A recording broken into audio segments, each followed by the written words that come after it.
দুদকের নাম ভাঙিয়ে দীর্ঘদিন চাঁদাবাজি, অতঃপর ভুয়া দুদক বলে গণমাধ্যমে প্রতিবেদন প্রকাশ।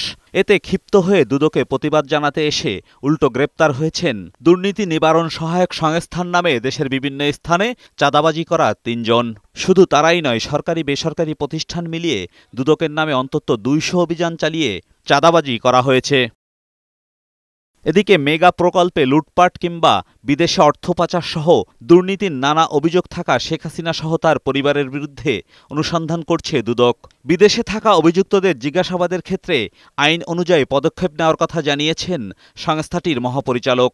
আমরা আমাদের আইনানুগ যে প্রক্রিয়া আছে সেটা অনুসরণ করেই তাদেরকে অবহিত করা হবে, তাদের বক্তব্য প্রদানের জন্য, আত্মপক্ষ সমর্থনের সুযোগ নেবার জন্য।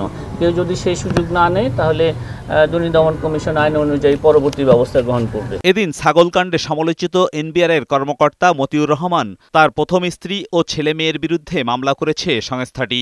প্রথম স্ত্রী, তার সন্তান, তার ছেলে এবং মেয়ের বিরুদ্ধে তারা যে সম্পদ বিবরণী দাখিল করেছেন, উক্ত সম্পদ বিবরণী যাচাই শেষে এই মামলাগুলো তার পরিবারের সদস্যদের বিরুদ্ধে করা হয়েছে। এছাড়া নাটোর ২ আসনের সাবেক এমপি শফিকুল ইসলাম শিমুল ও তার স্ত্রীর বিরুদ্ধে ১৬ কোটি টাকার অবৈধ সম্পদ ও ২০ কোটি টাকার অস্বাভাবিক লেনদেনের তথ্য পেয়েছে দুদক। আর প্রায় ২২ কোটি টাকার অস্বাভাবিক লেনদেনের অভিযোগে চট্টগ্রাম ১৬ আসনের সাবেক এমপি মুস্তাফিজুর রহমান ও তার স্ত্রীর বিরুদ্ধে মামলা করেছে সংস্থাটি।